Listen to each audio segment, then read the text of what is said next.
नमस्कार, मैं हूं विनोद कुमार शुक्ला। अड्डा पर आपका स्वागत है।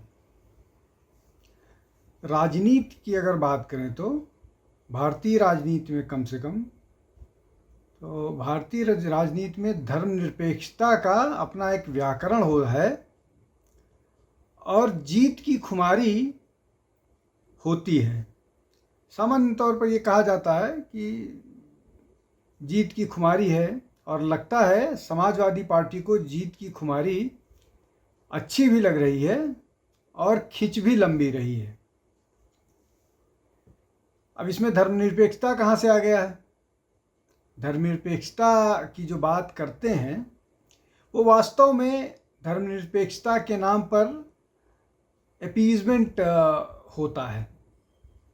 आज चर्चा करेंगे उसी पर। भारतीय जनता पार्टी, समाजवादी पार्टी और बहुजन समाज पार्टी इस बार उत्तर प्रदेश के विधानसभा के जो उपचुनाव हैं उनमें मैदान में है। 9 सीटों पर चुनाव होना है, मिल्कीपुर छोड़ करके। लेकिन इन 9 सीटों पर समाजवादी पार्टी ने 9 में से 4 पर मुस्लिम उम्मीदवारों को उतारा है। कौन कौन से हैं? कुंदरकी से हाजी रिजवान, पश्चिम की सीट है। फूलपुर से अवध की सीट है, मुस्तफ़ा सिद्दीकी। सीसामऊ से नसीम बानो। मीरापुर से सुंबुल राणा, ये भी पश्चिम की सीट है। सीसामऊ कानपुर की सीट है। तो ये 9 में से 4 सीटों पर समाजवादी पार्टी ने अपने दावेदार उतारे हैं। अगर इसमें भाजपा को देखें तो भाजपा ने एक भी नहीं उतारा है। बहुजन समाज पार्टी ने इन 9 में से 2 पर उतारा है। 9 सीटों में से 2 पर मुस्लिम उम्मीदवार को उतारा है। अब इसमें इन सब के अलावा जो चौंकाने वाली बात हुई है कि जो समाजवादी पार्टी ने अपने जो स्टार प्रचारकों की सूची जारी की है उसमें आजम खां का नाम भी शामिल किया है। अब आजम खां का नाम शामिल करना भी महत्वपूर्ण है, और क्यों महत्वपूर्ण है और क्या सोच के आजम खां का नाम शामिल किया है, इस पर भी चर्चा करेंगे। आजम खां कन्विक्टेड हैं बहुत सारे मामले में, और इस कारण वो चुनाव भी नहीं लड़ पाए। उनकी सदस्यता जा चुकी है और वो जेल में हैं। उन पर चुनाव के अलावा और भी बहुत सारे मामले हैं, जिसमें जौहर विश्वविद्यालय का भी है, जिसमें उन पर ज़मीन हड़पने, चीटिंग का और बहुत सारे मामले हैं। डकैती तक का मामला है। वो स्टार प्रचारक हैं। हालांकि जब अखिलेश यादव मुख्यमंत्री थे तो उनको भी मुख्यमंत्री जितना ही ताकतवर माना जाता था, और जो वो चाहते थे वो उन्होंने किया। लेकिन जब से योगी आदित्यनाथ की उत्तर प्रदेश में सरकार आई है, जो आजम खां का न केवल चुनावी उनका भौकाल कह लीजिए, या चुनावी जो उनकी ताकत कह लीजिए, या जो उनकी अपने मुस्लिम समाज में जो उनकी पकड़ पहुंच थी, वो सब धीरे धीरे ध्वस्त हुआ है। और अब रामपुर में ही उनका विरोध करने वाले बहुत सारे लोग हो गए, और रामपुर और स्वार जहाँ पर उनका बोलबाला हुआ करता था, उस पर दूसरे लोगों ने कब्जा कर लिया। लेकिन समाजवादी पार्टी ने उनको अपना स्टार प्रचारक बनाया है। हालांकि जो स्टार प्रचारकों की सूची है वो लंबी सूची है। उसमें परिवार के लोग तो शामिल हैं, चाहे डिम्पल यादव हो, शिवपाल हो, जया बच्चन भी शामिल हैं, जिनके नाम पर मुझे नहीं लगता है कि उत्तर प्रदेश में एक वोट भी कोई देने जाता होगा। रामजी लाल सुमन है, दलित नेता हैं। इस तरह से लंबी सूची है।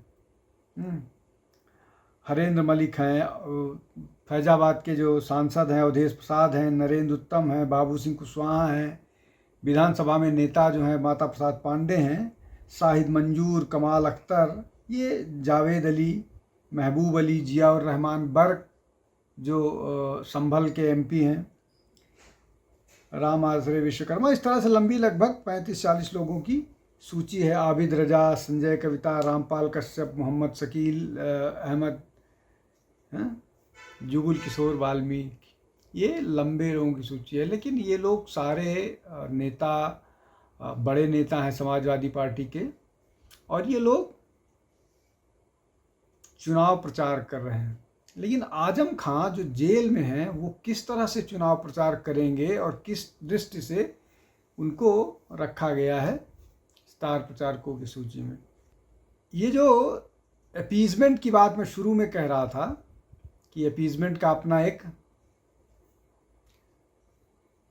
उसकी एक भारतीय राजनीति में महत्ता है, तो ये जो आजम खां को स्टार प्रचारकों में की सूची में शामिल करना है कि बावजूद इसके कि वो एक भी दिन चुनाव प्रचार में नहीं आ पाएंगे, उसके पीछे कारण यही है, मुस्लिम मतदाताओं को खुश रखना चाह रहे हैं।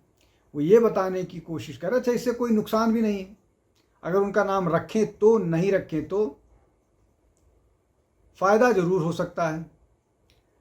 अब जो मसला है, जिस कारण से उनको उस सूची में रखा गया, वो सिर्फ ये कि उससे ये बताने की कोशिश की जाएगी कि वो मुस्लिम इंटरेस्ट के लिए कितना चिंतित है। समाजवादी पार्टी जो मुस्लिम इंटरेस्ट है उसको या अपने मुसलमान नेताओं के लिए बहुत संजीदा है, और वो किसी भी हाल में उनको छोड़ती नहीं है और छोड़ेगी नहीं।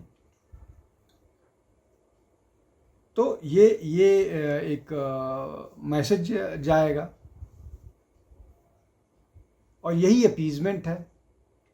अब अपीजमेंट का दूसरा उदाहरण इसमें देते हैं, फिर तीसरा उदाहरण जाएंगे। हालांकि वो उत्तर प्रदेश से थोड़ा सा हट करके है, लेकिन उसकी भी बात करते हैं। अब जो मैं शुरू में कह रहा था कि जो 4 सीटें हैं जिन पर मुस्लिम दावेदारों को उतारा है समाजवादी पार्टी में, उसमें फूलपुर की सीट पर, हालांकि फूलपुर पर मुस्लिम आबादी काफ़ी है, लेकिन वो इतनी भी नहीं है कि किसी मुसलमान ने उसको जीतने के लिए काफ़ी हो।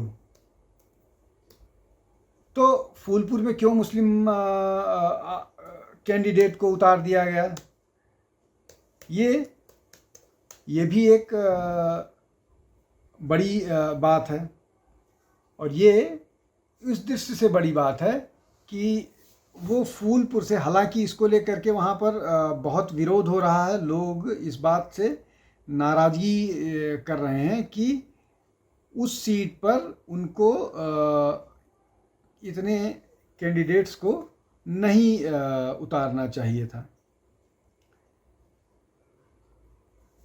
लेकिन अपीजमेंट का जो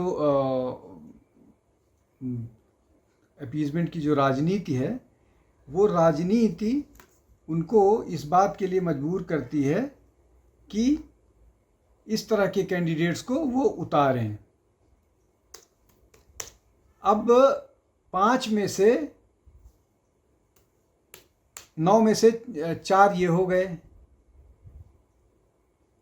जहाँ पर वो मुस्लिम कैंडिडेट्स को आगे कर रहे हैं। अब इसके बाद अगर आप अपीजमेंट को और देखें तो अपीजमेंट का दूसरा आपको उदाहरण मिल जाएगा महाराष्ट्र के चुनाव से। महाराष्ट्र के चुनाव में समाजवादी पार्टी ने जो है वो कैंडिडेट्स जितने उतारे हैं अब तक, वो लगभग जो है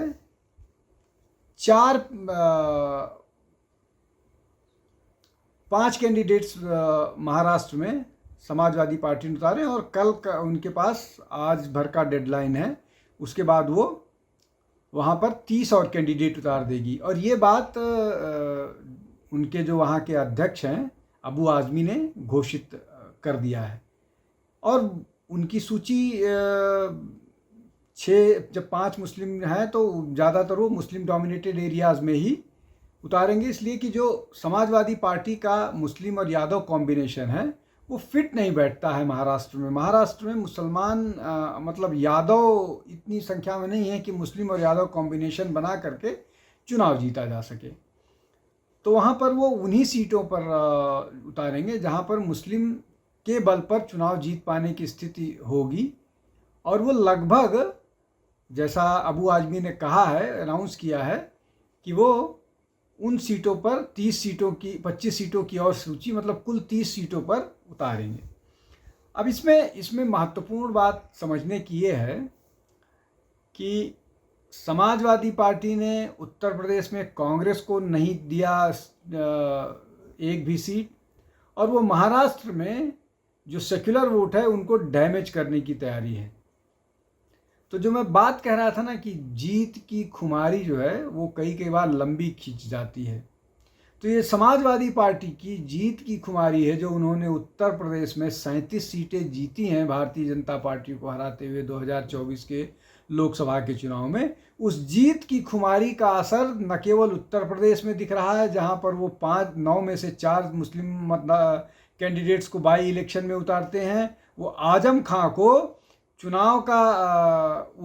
को इलेक्शन में स्टार कैंपेनर बनाते हैं, और महाराष्ट्र जैसे स्टेट में 30 सीटें लड़ने के लिए तैयार हो जाते हैं।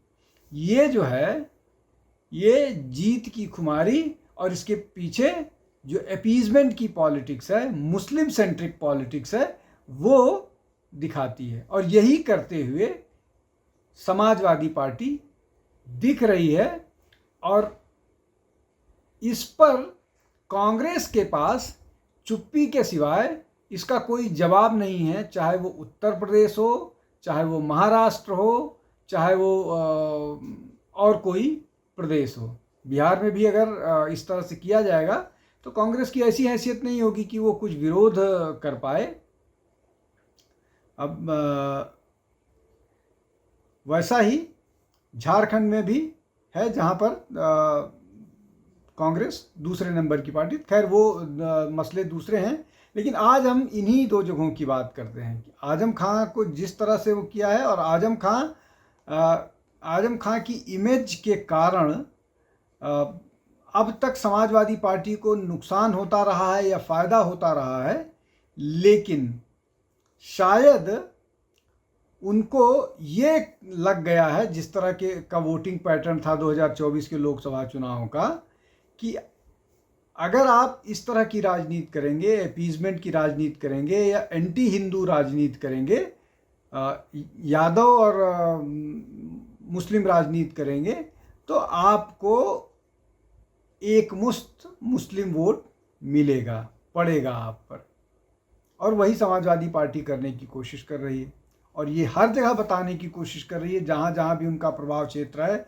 चाहे बिहार के कुछ बॉर्डर इलाके की बात कर लीजिए, या आप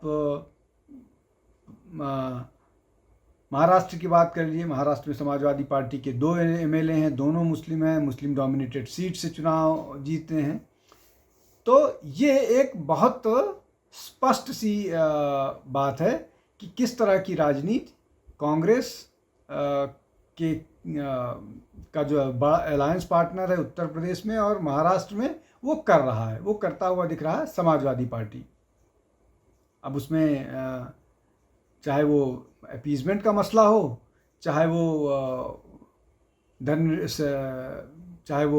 सेक्युलरिज्म का मसला हो, चाहे वो और अन्य मसले हों, ये स्पष्ट तौर पर समाजवादी पार्टी और कांग्रेस क्लियर कर रही हैं कि वो पूरी तरह से मुस्लिम का वोट उनको चाहिए, बाकी वो उनको वोटों से ज़्यादा दरकार नहीं है, और जहाँ पर ज़रूरी है इस तरह की बात वो करते हैं। उत्तर प्रदेश में वो स्पष्ट कहते हैं कि उनका जो जातीय समीकरण है वो मुस्लिम और यादव है। तो कुल मिलाकर के ये जो आजम खां को स्टार प्रचारक बनाया जाना है, उसकी सच्चाई सिर्फ इतनी है कि उससे मुसलमानों को खुश रखा जाएगा, उससे भ्रष्टाचार का मसला उसमें नहीं आता है, उसमें कम्युनल एजेंडा नहीं आता है, उसमें और कोई चीज़ शामिल नहीं होती है। जैसे ही आप मुस्लिम अपीजमेंट करने लगेंगे या जैसे ही आप उसको सेक्युलरिज्म का नाम देंगे, वैसे ही भ्रष्टाचार खत्म हो जाता है। आज के लिए बस इतना ही। बहुत बहुत धन्यवाद। नमस्कार।